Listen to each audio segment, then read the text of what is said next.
sharing in the excitement of one of our community whose book has been released into the world. So Matthew, before I introduce you both, just quickly tell us in a sentence or two what it was like to hold the printed copy in your hand. Oh, it was really amazing, actually. It was, and I was actually in Brazil when it came out. It was actually in the stores before I received the copy. So friends sent me photos of it in the stores. So it was quite a surreal experience to come back and actually have the copy. And hold it. Yes. Yeah, and Pan Macmillan have done a beautiful job with the cover. It's got a beautiful cover by Joey Hi-Fi, and the production quality is really great. So yeah, really amazing after so much time.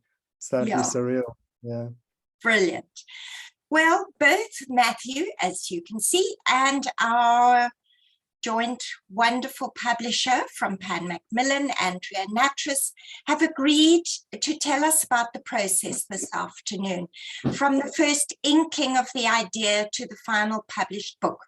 So they'll discuss the writing as well as the process of review and publishing itself. Then I'll be asking them the questions that you sent in. So I'll give priority to those. If you have further questions during the webinar, please type them in the chat box and keep yourselves muted because there's so many of you. If those questions relate directly to the discussion, I'll try and keep an eye there and draw them in. Otherwise, I'll hold on to them till the end. Matthew and Andrea are going to have a small discussion first. So some of your questions might be covered in that initial discussion, but if they're not, I will pose those questions to them afterwards. So let me just first of all tell you a little bit about them. So Matthew Wilhelm-Solomon is a writer, editor, and educator who was born in Johannesburg. He's worked as a lecturer and researcher at Wits University over the past decade, and he's presently a senior writing fellow at Wits Anthropology and a visiting researcher at the African Center for Migration and Society. A trained journalist, he holds a doctorate from the University of Oxford and has published widely in international journals and the South African media, as well as speaking internationally on his research on Johannesburg, his research on the city. So The Blinded City, 10 years in inner city Johannesburg, is his first sole authored book. And Andrea Nattrass has been publisher for Pan Macmillan South Africa since February 2010. Prior to this, she worked for 15 years as a freelance editor, project manager, and publisher for various South African publishing houses. Pan Macmillan South Africa is a trade publishing house based in Johannesburg. So Andrea manages the local publishing team of 4 people, which develops and produces around 30 trade titles per year under the Pan Macmillan and Picador Africa imprints. About 2/3 of these titles are non-fiction, with a strong focus on biography and memoir, politics, and current affairs. But Pan's fiction authors include many of South Africa's award-winning novelists. Pan's focus is on celebrating African excellence and on sharing these fiction and non-fiction titles with readers in South Africa and around the world. So, okay, welcome to the two of you. And firstly, I'm going to call on Andrea and Matthew to have a little discussion about the process. Great. Thank you. Good. Thanks, Joanne. Thanks for that very warm welcome. It's very exciting to be here. And yeah, it's wonderful to be able to celebrate a book right from the writing stage all the way through to the holding it in your hand and seeing it in a store stage. And I think we need to start with you chatting a little bit about the writing, Matthew, because obviously that's absolutely integral to the project. Yeah, so I'll just give a brief for those who haven't seen it, what the book is about. It's primarily a narrative about inner city Johannesburg over a 10-year period from 2010 to 2019, and told through, but told really from the perspectives of unlawful occupiers and what are known as bad buildings or hijacked buildings, among others. And so it tells the story of several individuals and families over the course of the decade, along with several inner city buildings. And nested within those are various key events about what has shaped the city. And it draws on academic research that I've been conducting while I started as a journalistic piece in 2010, and then that developed into postdoctoral work, and it kind of unfolded. So I'd published on it academically, but I always had in mind the having it as a kind of narrative nonfiction book. And it was important to me, well, firstly, I love the form, but also to have it more accessible to a non-specialist audience. But it took time to really find the form, and I was really struggling with how to shape it as a book, because I had the material. Initially, I'd actually written it as a collection of kind of essays, self-contained stories. But the problem with that form is it wasn't cohering as a kind of manuscript. And so I think it was in 2020, the first year of the pandemic, that I did firstly the creative writing course, online creative writing course, all about writing. And then from that, and particularly the kind of storytelling techniques were really invaluable. I had a working manuscript, but after that, I already went back and I rewrote almost the entire manuscript. And then I did a structural assessment with Richard and Joanne, who really helped with kind of mapping out the story structure. And then from there, Joanne helped with a manuscript assessment. I also gave it to several friends to read. So there was a lot of all about writing. The support was really invaluable in shaping this into a publishable manuscript. But I think so the writing process was developed over the several years, but the really intensive process of shaping it into a manuscript was over a couple of years, but particularly in that about 1 year where I really worked very intensively on rewriting the material into the story form.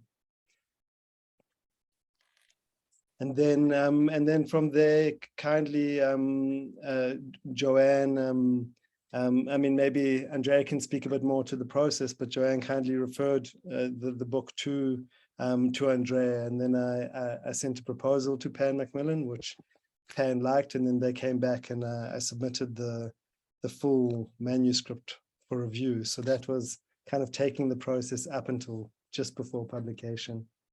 Maybe Andrea, you could speak a bit to that process of the review process and what you look at in manuscripts. Absolutely. I mean, as a trade publisher, Pan Macmillan is very interested in that narrative nonfiction genre. As Joanne said in the introduction, most of our publishing is actually in the nonfiction space. And we are always looking for stories, voices that illuminate aspects of the Southern African experience in ways that are accessible in particular. So as Matthew was talking about, the fact that a lot of his work had originally been couched in a kind of academic environment, that's not the kind of publisher that Pan is. You know, we're looking for what I always call the gown to town, so the very academic translation of work into town, into the ordinary reader, something which can be enjoyed by everyone. And in addition, for us in particular, we are based in Johannesburg. So the very nature of Matthew's story appealed to us from the very beginning, because our roots are in Johannesburg, and this is a story that is so rooted in Johannesburg as well. And it was great to get the referral from Joanne. South Africa, we don't have very many literary agents operating. And so as publishers, we are looking in various places, from creative writing courses at universities to the various online creative writing courses, to our current authors who are often a source of referral to other people. And then occasionally we have an unsolicited submission period. For the most part, though, we're not able to do that because as a very small team of 4, we are also, publishing the titles. And one of the things which we really like to be able to do is to pay close attention to those books that we're publishing in a year.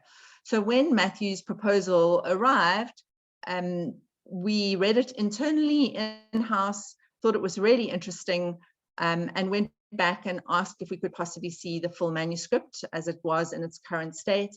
And then we sent it out for a formal review, an editorial review. So a bit different from, it's not a peer review as in a more academic process, but really someone who's very experienced, wearing an editorial hat, telling us, what are the strengths, what are the weaknesses of this particular manuscript that you're assessing. And for us, that's an important step to take, because we in-house can say that we like something, we can read it. I mean, when I publish something, I end up reading the manuscript, I don't know, a good 4 or 5 times in its various kind of iterations along the way. So I'm very familiar with it, but being able to zoom out and have that editorial perspective on what works and what doesn't work. And one of the things that was really struck us about The Blinded City was that, one, it was very, very thoroughly researched. So there was no doubting the research, the kind of academic backing of it. But then the fact that the material is quite dark in many ways. It's not necessarily a very comfortable read. But one of the things which stood out for us were these very powerful stories of human connection. Because I think so often on a topic like this, it's very easy to reduce people to statistics and to faceless individuals. And one of the things which we found and felt that Matthew had done incredibly successfully was to give a voice to these people who were living in the city's abandoned, derelict, as you said, dark buildings. And we felt that his approach, and as you've heard, that approach wasn't necessarily the first approach that he came up with, because he had these stories. We felt that it actually had this wonderful narrative arc that stretched across the whole book. And one of the important aspects of that was actually Matthew himself, who was a part of the storyline, his experiences, his interactions, and so on. So I'm interested, Matthew, for you maybe just to share a bit with the readers how easy it was or not easy it was for you to write yourself into the story and to be a part of the story that you were telling.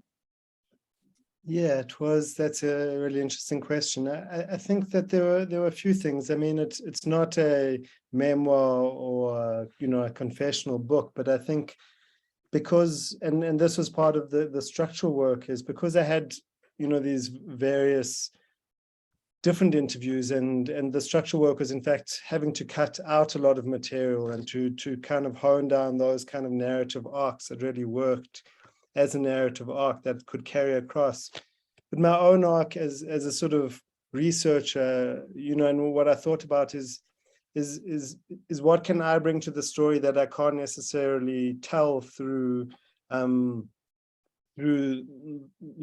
individuals I've interviewed. And because I've grown up in Johannesburg and I have my personal experience before even a researcher of seeing the kind of transformations of the city, particularly around inner city areas which I've lived, like Yeovil and Fairview and so on, I thought, well, there's an element of that I can show from the city about the wider context of the city and its transformations that I can tell through my own story and my own movements through the city and spaces. I thought it was important, although it's about the inner city and precarious spaces, also to contextualize within the wealthy northern suburbs of the city, the music life, some of the cultural life. And so where my own perspective can illuminate that and weave within the other stories became very important. So I think that's what I ask myself a lot is, not just that it's my personal story, but what can my perspective say about the deeper story that can't necessarily be told through other narratives? Mm. Yeah, I think that's an important aspect of it, because and I think your story really does illuminate a lot about the city, and it's been very skillfully done so that it's never self-indulgent. It's not you telling your story for the story's sake, but how does it carry your story forward, which I think was important in structuring the story. And I think that's also something that I really, because although I'm trained as a journalist and have that experience in academic writing, that kind of structural work of story form, I think I really benefited from the work of All About Writing and that kind of training, because it's a training that I hadn't actually had, and thinking a lot more about those kind of story arcs and narrative work was really important. And also ultimately that kind of narrative is also about cutting, which is hard, but there were entire buildings and interviews which I cut because they weren't quite working in terms of that kind of narrative arc and maintaining it. So I'm sure everyone here knows that's not an easy process, but it's a necessary process. Yeah. Yeah, it's often something that authors don't want, the kill your darlings can be a very painful experience. So then just coming back to the kind of publishing process, once we had received back a review, the review was very positive. Matthew's manuscript, I must say, was already in very good shape, not only in terms of the narrative arc and the voices and the way in which it had all been structured, but even the simple things which do make a difference when you are looking at many, many, many submissions, in terms of just spelling, and the way in which it was presented to us. But the review was very positive, and so we felt that it was a good book for Pan Macmillan to take on. And so the process from there is really, I think, one that many of you will be familiar with, but we signed a publishing agreement with Matthew, and then we sent the book for the editing process. And we were fortunate to have a very experienced editor, the same person who'd actually done the reader's report for us. And the editor worked quite closely with Matthew. This wasn't a manuscript that actually needed a great deal of intervention. And that for me is directly related to the work that had been done by both Matthew and All About Writing in terms of those various drafts that it had already been through. We're often very much on the receiving end of a first draft, what I often call a drafty draft, that has many holes and requires a great deal of work, both structurally, so kind of big picture editing in terms of structure, in terms of voice, as well as obviously the more minor details. And in this one, really, I think the kinds of editorial decisions that we made were around, first of all, that we would have the epilogue and that we would bring that quite up to date as far as possible, because particularly around some of the legal cases, there'd been developments that had happened. We also had some discussions and decided to include some of the photographs that Matthew himself had taken. And there were so many amazing photographs that we also ended up deciding to use some of those photographs within the book in black and white at the start of each chapter, where a photograph was particularly relevant to a section. So, those are also kind of design decisions that we were making based on the book, based on the fact that the buildings and the people were so evocatively described that it was important to actually have a visual element to the story. A lot of our nonfiction we don't publish with any photographs. It's not a necessity at all, but in this case, it really seemed to add to the book. And so we went back and forth on the design and then on the layout. And then from there, the process was that it was sent to proofreading, very closely proofread, final checks, backwards and forwards with Matthew as well, before he was ready and we were happy to sign off on it for printing. And he mentioned the cover as well. We were very fortunate to work with Joey Hi-Fi, who's a very talented cover designer. He works on a lot of illustrated covers, actually. And so he brought an amazing kind of slightly illustrative elements to a photograph that Matthew had taken. And it's been really interesting because it's a cover that we've received a lot of positive feedback about. A lot of people remark on how striking it is and how it's one of those things that invites them to pick up the book or intrigues them to pick up the book. And, you know, as a publisher, you have to get that magic formula right, because when a person is in a bookstore, they're browsing. If any of you have been into bookstores recently, you know just how jam-packed those stores are. We were also fortunate to get the book on the EB Recommends program, so it did get some nice front of store space and display. And that was another reason, you know, why people would notice the book as they walked into the stores. And so the other element for us, which I think has also been very important for Matthew, is that he's not only doing conventional bookstore launches, but also very much spending time with people whose stories are within the book and sharing the book and, you know, being able to give people copies of the book, which obviously in a situation like this is absolutely crucial. Yeah, so I think thanks, and just also thanks to Andrea and the team for supporting the book and having faith in the book, because it's you know, I think it's accessible, but it's not necessarily an easy read. You know, some of the stories are quite heavy, although there are moments of lightness and so on. But I think it was, you know, the process. Alison Lowry, who's a very experienced editor, she's worked with Damon Galgut, who won the Booker, and so I was very lucky to work with her and have that opportunity. But because she was the reader, she gave some feedback in the reader's report. So I made some revisions before I then formally submitted it. And then, you know, it was a very quick turnover. So then it went from the submission in January to publication within 6 months, which I think is, you know, I mean, for someone working in academia where you can wait 2-3 years, sometimes it, you know, is very extraordinary. And you know, a lot of support in that process from Alison, Andrea, from also when it came to the publication, the promotions team. And that was also illuminating for me, because it was very important for me in writing this book to reach a South African audience and to have it in the bookshelves here, and to, you know, and so that process has been great and really positive, and the response so far has been very positive. The interest from the media and also very warm responses from the book launches and so on.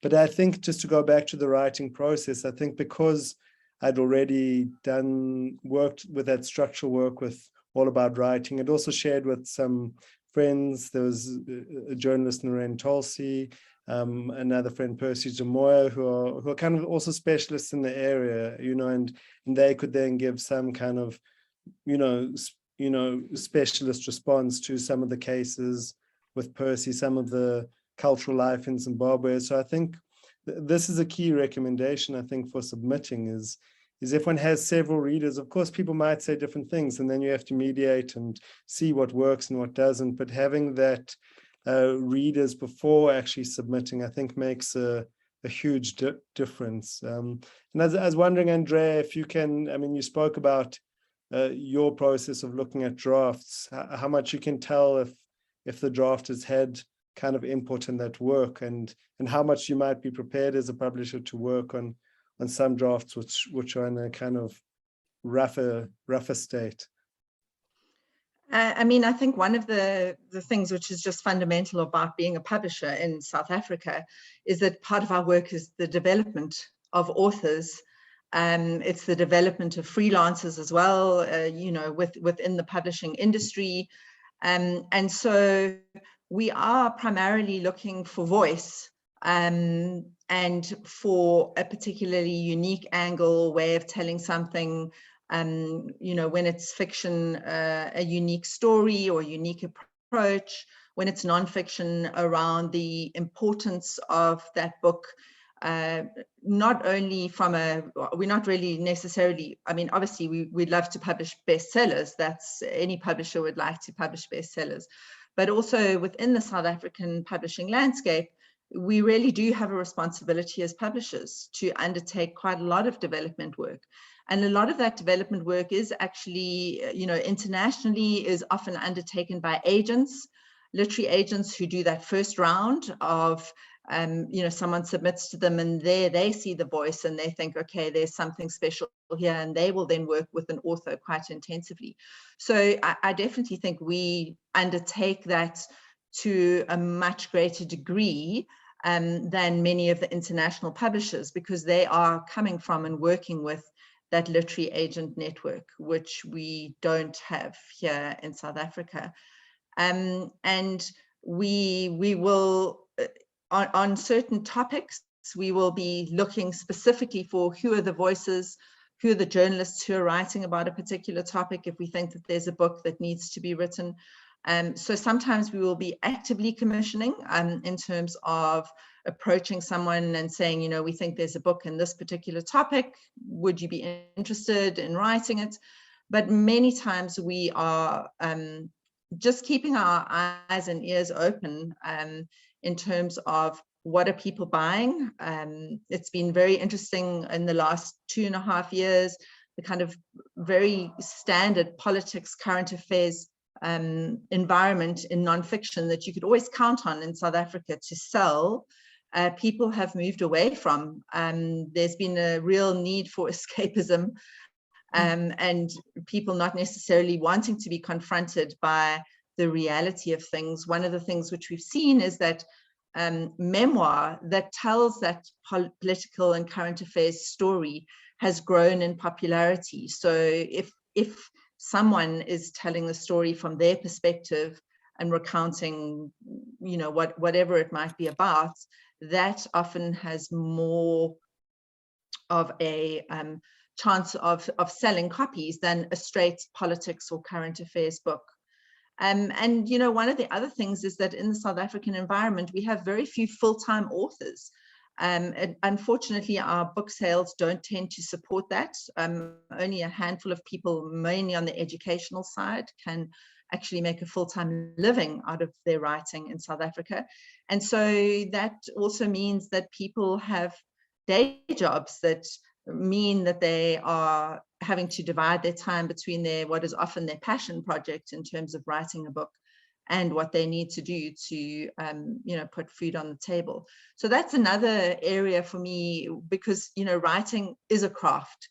It is something that you can improve various aspects of, particularly where you're given direction, and where you also, for me, writers say to me, you know, what can I do? And I say, you can read very widely. Don't be dismissive of certain genres, you know, because if you read very widely, you really do by osmosis pick up what is working and what is not working. And I definitely think that that helps to refine your own process. Yeah. Yeah. Just maybe to add to that, and I think what was also important to me also when I had the first meeting with Andrea and Alison is also a belief in the story that one is telling and the value of that story. And although Pan Macmillan is a, you know, a commercial publisher that does a lot of the kind of bestsellers and so on, that, you know, I think there was a real faith in that this was a meaningful story to tell, and that was very important to me, to have a publisher that, that cared about that story, and it, as Andrea said, was located in Joburg and so on. And then also, but also with having a kind of team that supports with the book launches, that supports with media connections and so on. I think that's been a big surprise to me, of that there has been this response, but it's really valuable having a publisher with commercial experience and with media connections that can make that happen, because with academic publishers you simply don't get that level of support. So I mean, I've been very appreciative and about that, and also pleasantly surprised at the interest and response. Thanks. Matthew, I just wanted to say, although you mentioned that the book is not an easy read, I wanted to reassure that it's not an emotionally easy read, but it's certainly a very accessible book that's easy to read in that sense. It flows as a story, it flows as a narrative. So it's certainly not written in an academic or difficult or inaccessible style. It really flows as a story. And I see there've been a couple of from what's already been written in the chat, I think we can see that so many South Africans have an experience of inner city Johannesburg at various stages of its history. So I think this will have a great appeal to people wanting to see the evolution of inner city Johannesburg. It's been quite, it's fascinating to see that. So I think I'll move on now to the questions that were sent in, if that's okay. I'm just going to open the curtains quickly because the light is getting a bit sure. Okay. All right, so Matthew, I'm going to start with you, and we've got a couple of linked questions here. So there was a question about how different, one from Ingrid and one from Mimi, about how different is writing a non-fiction book from publishing a peer-reviewed academic journal. And Mimi, very similar question, wanted to hear a little more on how to turn academic writing into creative non-fiction. Yeah, it's a really interesting question, because I've had both trainings, both as a journalist, which has been precisely writing in a more accessible way, and as an academic, which is writing often in a more theoretical way. And the problem with a lot of, and frustration with a lot of the more academic writing, is it doesn't reach a bigger audience. It reaches a kind of specialist audience. And although when I do my academic work, I still use a lot of narrative work, I think there's often not that space. For instance, if you're writing a journal article, one needs the theoretical framework, the conceptual work, and so on. So your space for that in-depth narrative work is there, but it's limited.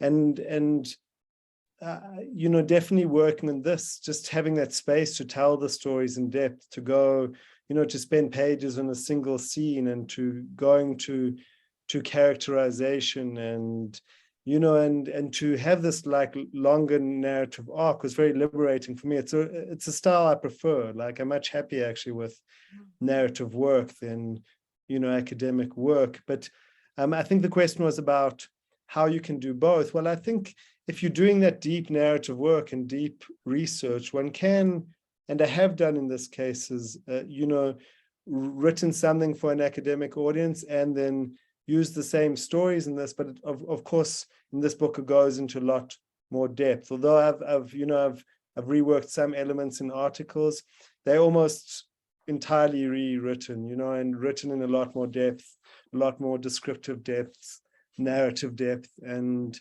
but drawing on the same body of research. So you can do both, and I think it's not easy, but I think it's also, I teach writing, and now teaching writing even for graduate students, I really focus on that kind of narrative training, because I think it's important that academics do have training to write for the media or to write accessible books, because I think it's a big problem that academics just writing for a quite enclosed audience. There's value to it, but you know, I think having engaging work just opens up a bigger audience, and that's been important to me. Yeah.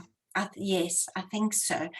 Andrea, I think this has partly been answered, but I thought, you know, we've been talking about the storytelling element in nonfiction, but I thought, so Ingrid had a further question, but I thought I would angle it to from the publisher's perspective.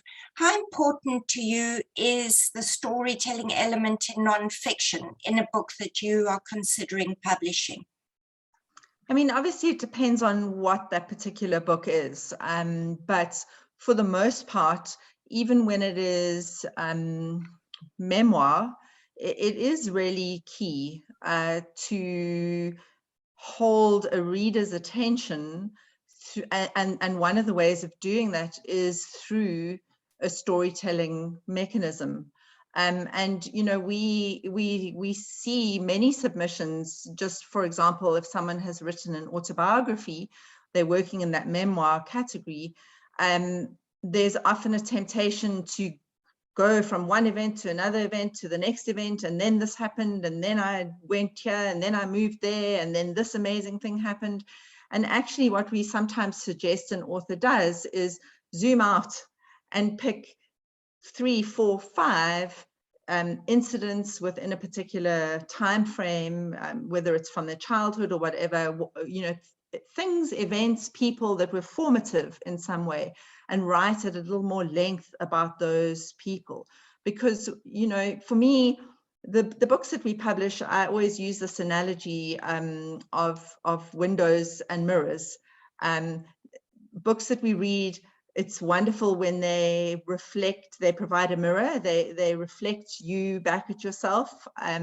So someone who reads a story and can recognize elements of their own experience in it.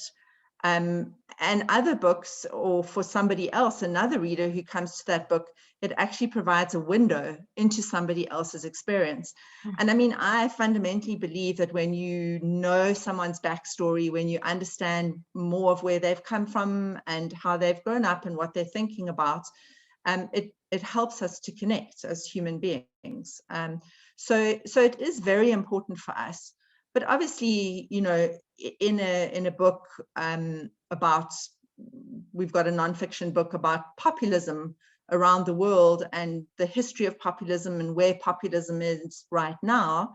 And a book like that doesn't lend itself to the storytelling mode. But what it does do, and I do think Matthew's already touched on this, those elements of storytelling, even when you are talking about a nonfiction topic into which you can't introduce a specific storyline, they just are valuable in terms of helping a reader to connect with the text and to engage with the text and to understand it. Yeah, thanks. Joanne, maybe if I could just say something which I think is, Sure. you know, sometimes people might assume that like academic writing is harder, but in fact it's very hard to sustain. For me, it was challenging to work, because sometimes if you're doing academic work, the analysis or theory, you kind of parachute in to carry the story. But when you just have to carry the story through the telling, it's not an easy process. And I think, of course, it works well when the story is sort of, the structure is hidden, but it can take a lot of structural work. And I think that's also what I learned, you know, through the All About Writing courses, you know, the importance of a perspectival character through which you tell the story, the importance, for instance, of weaving in backstory later rather than ladening. So I think those narrative techniques are very important. Of course, you have to have the material, and you can't force the material simply into a story structure, but certainly understanding, you know, story techniques, I think I benefited a lot from it, and it helped me find a kind of shape for the book. Brilliant, thanks. Then Matthew, I'm not sure how easy this will be to answer, but Lucky asked, how do you start writing when you have a concept but don't know how to execute it? I think it's linked. I think you have to, like for me, I always had kind of a faith that the story was an important story and one that hadn't been told in depth. And that's why, you know, I didn't plan to do this for 10 years, but why I kind of stuck with it, because I really believed it is and remains an important topic. So I think you have to have really a strong faith in the idea, and then it takes time to find the form. But so I think just starting the writing process to generate the material is really important. But then, as I've spoken about, some of that kind of behind the scenes structural work, planning work is really important, because when you're dealing with a large amount of material, if you just keep on writing and generating lots of material, then to edit it down and find the form without a coherent structure is hard. So I think that structural narrative work, the planning, I mean, I have tons of like diagrams of mapping out the story arcs and mapping out stories within stories and thinking of the arc of the book. So that, I think that structural work, that planning work, while you might not start with it, once you're into the manuscript, it helps a lot to guide where you're going. It also gives you a lot of freedom because you know how things are fitting in. Whereas if you're just writing without knowing quite where, some writers work like that, but I think there always reaches a point where you do need to do that structural planning work to make the manuscript work. Yeah, thank you. Andrea, two similar questions here about when you're starting to write. Do you need to be have an understanding of whether your topic would be of interest to readers? And somebody who said, how can I tell if my story is worth writing? Which I think is a similar thing. And I think from a publisher's perspective, that would be interesting to hear your take. I say to all authors that your story is absolutely worth writing. It might not be that it is necessarily going to be published by one particular publishing house. So rejection is often part and parcel of that writing process. But I think Matthew has spoken to this in a way that is very compelling, that, you know, if you have belief in the value of your story, if you want to share your story, whether you're sharing that story just with your family or you wanting it to have a wider audience, it doesn't detract at all from the effort that is involved. And I mean, I take my hat off to authors and writers all the time. It's much easier to work with your words down the line than it is to generate those words. It is useful to spend time in a bookshop and to see what's on the bestseller charts. It is useful to spend time Googling and having a look at, you know, what's happening in the international community. And then you get things happening like Book Talk at the moment is a really big development. And you'll go into most stores and you'll see a Book Talk shelf, which is really interesting for me because a lot of those authors are actually self-published. And I also say to people a lot that self-publishing is often the best route for someone to follow, because I understand everything that Matthew has said about the value that a publishing house can bring, and that is absolutely true.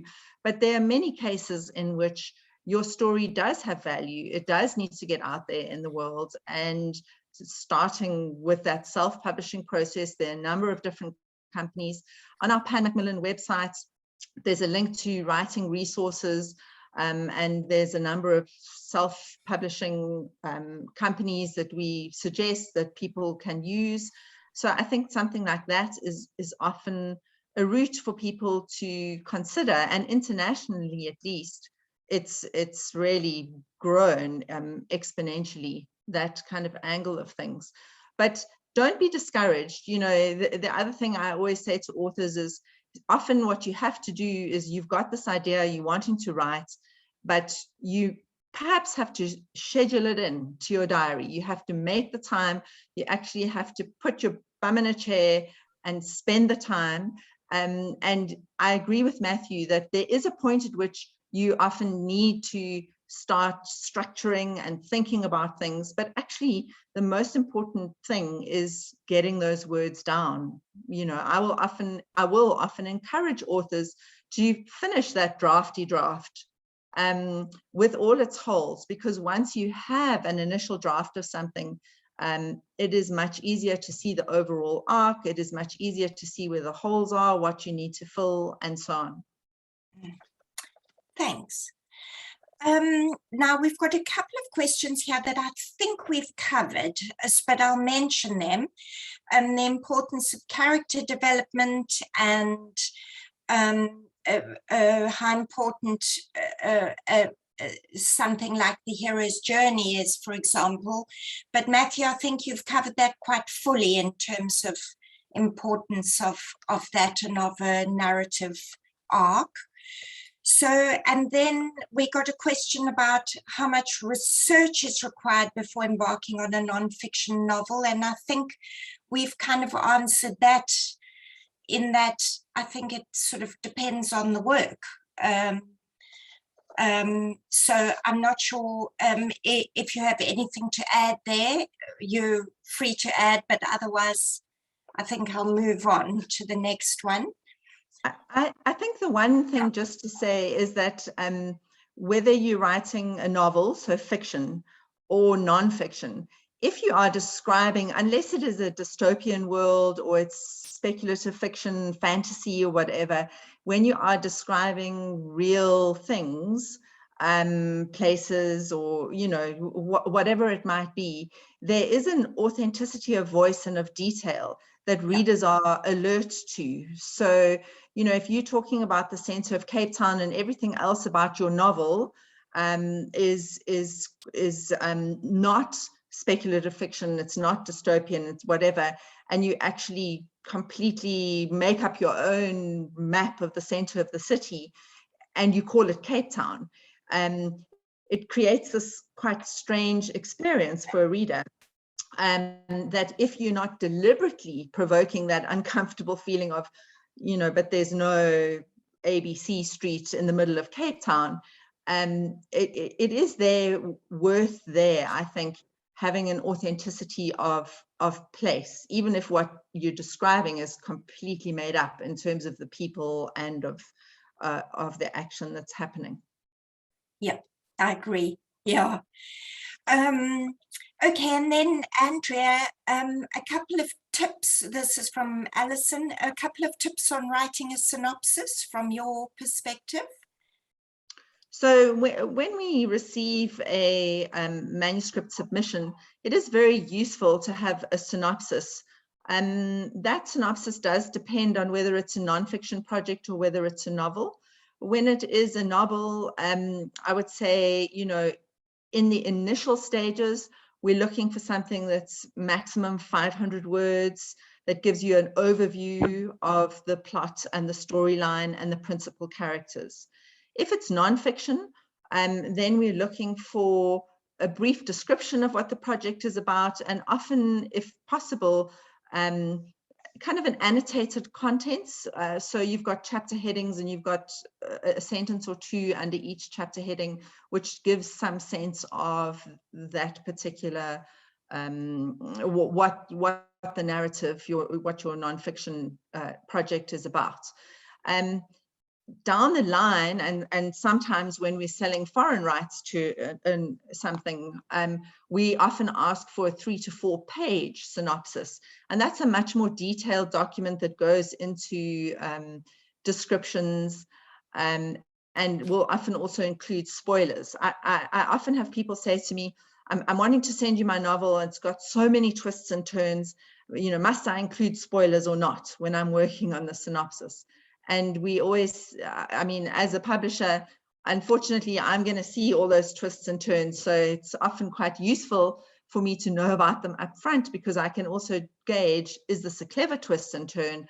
How has this been put together? So, yeah. Brilliant. Thank you. I think that's really helpful. Okay, a couple for Matthew. Did you get permission from the people you wrote about, and have any of them read and commented? And then that was from Barney, and a similar one from Dave, who's writing a novel inspired by a true story. And how close should I write to the original story? But he's concerned about offending members of the family. Yeah, Andrea, if you want to comment on that as well, that's fine. I think working in an academic environment, you have to be very, one has to go through an ethics process before the research, and it takes a lot of explaining the work you're doing, negotiating consent, which can be tricky because some people wanted their names used, some people, want anonymized, are anonymized. For instance, if there's one building which is still under threat of evictions, so I couldn't use, identifying photos, and so it's tricky, and I had to negotiate it really person by person. I mean, I did the main kind of stories in the book as much as possible. I actually took the stories and read the stories over with the people whose stories I've told. That serves a fact-checking role, but also that the stories resonate with them and they're comfortable with what is published. I think that's, if possible, better if you're working closely with people, that you don't just publish and then but of course you have to be careful, because if you're doing more journalistic work or critical work, you can't get into a state where people are kind of censoring your work. So for instance, if I'm interviewing a property developer or someone with a public status who has power, I won't necessarily, show them the work, but I'll be very clear up front that this is for a book project, that what you say is on the public record, so there's no secrecy about it. People know, that I spoke to knew I was writing a book and writing for publication. But I do with, if it's sensitive issues and with someone who you're telling their story, or, I mean, I can't answer because it's not mine's, it's nonfiction. But for instance, like there's a couple of passages that mention my mother. I did show her those just to, that to fact check, but also to know that it's okay. So I don't know that there's any rules. I think it's just about negotiating. But I mean, there are other writers, Knausgaard and so on, who really offended their family by publishing about them. So I guess I don't know, Andrea, if you have any insights about that. I mean, it is absolutely, on many of the nonfiction projects, it's absolutely key. I mean, it's the first step to getting permission, to telling people you're interviewing them, for that interview to be on the record, and then often to show people, usually to show people the material.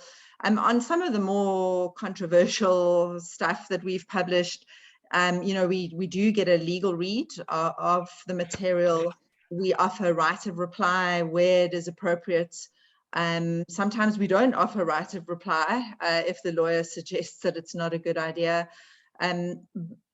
Interestingly, a lot of the time in memoir, families, authors have found that it is better to have that discussion with a family member, for example, ahead of publication, because we have seen that can go very wrong if you're sharing details of the family. And yes, it is your story to tell, but there is a need for sensitivity and for everybody to kind of be in the loop, as it were.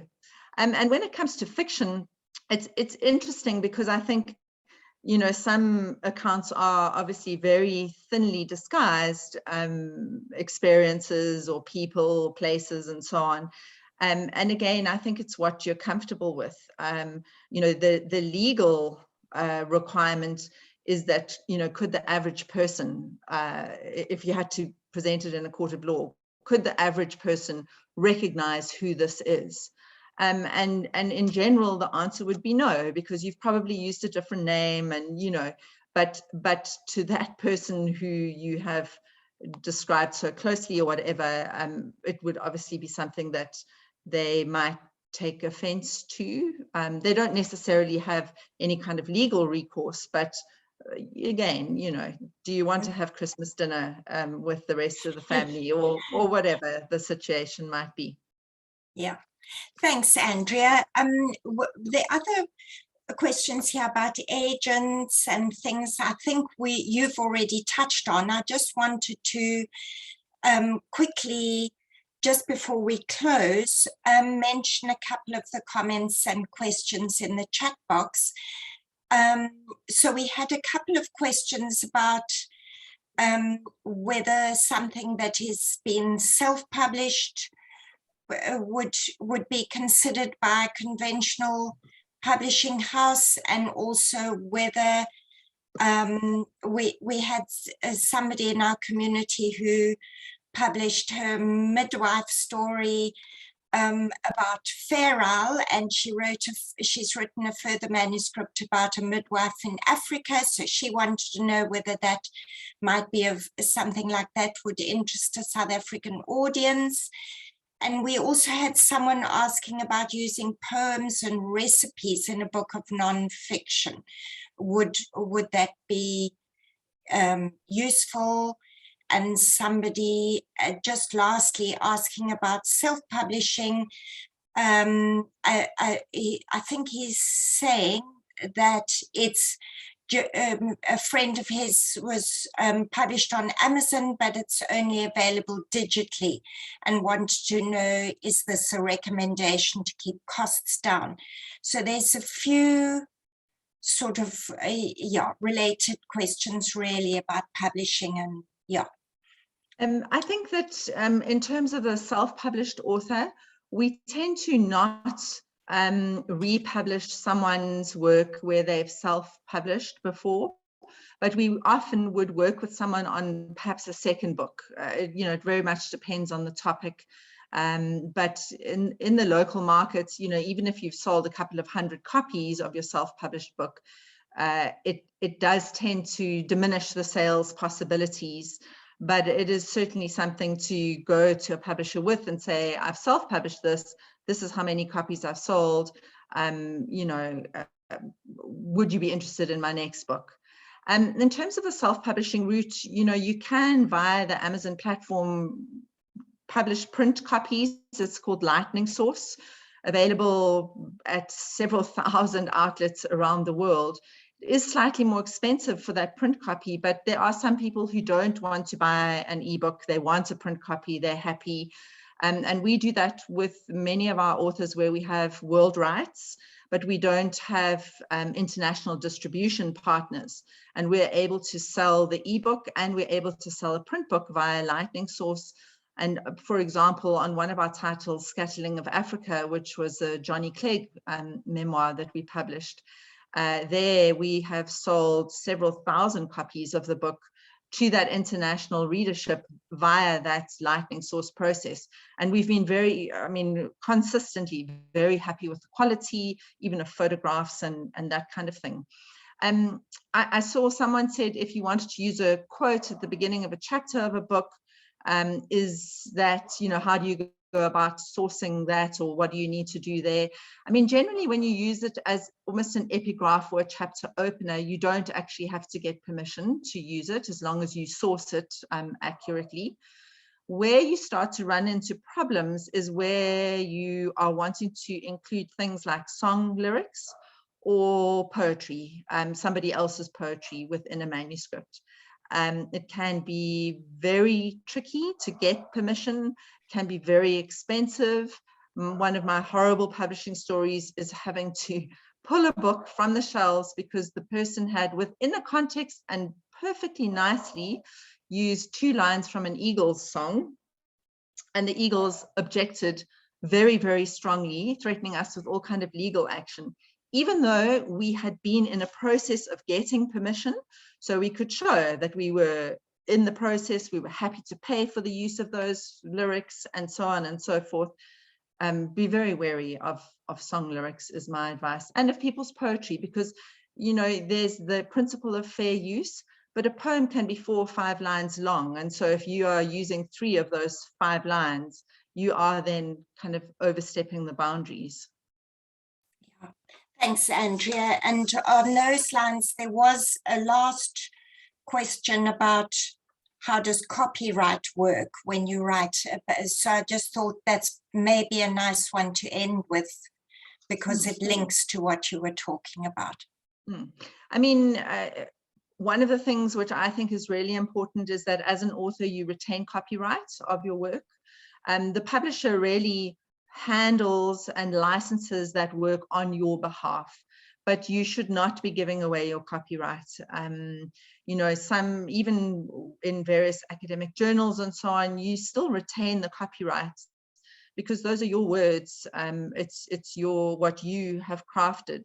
And, you know, within the South African context, that copyright it's an 80-year period, and it can be renewed.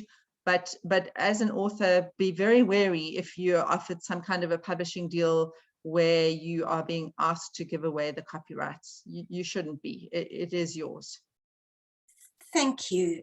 Thank you so much, Matthew and Andrea, for talking to us, talking us through the process. I think it's been absolutely fascinating and wonderful to see. And I'm so thrilled to see this book out on the shelves. And I hope that you will all go and buy a copy.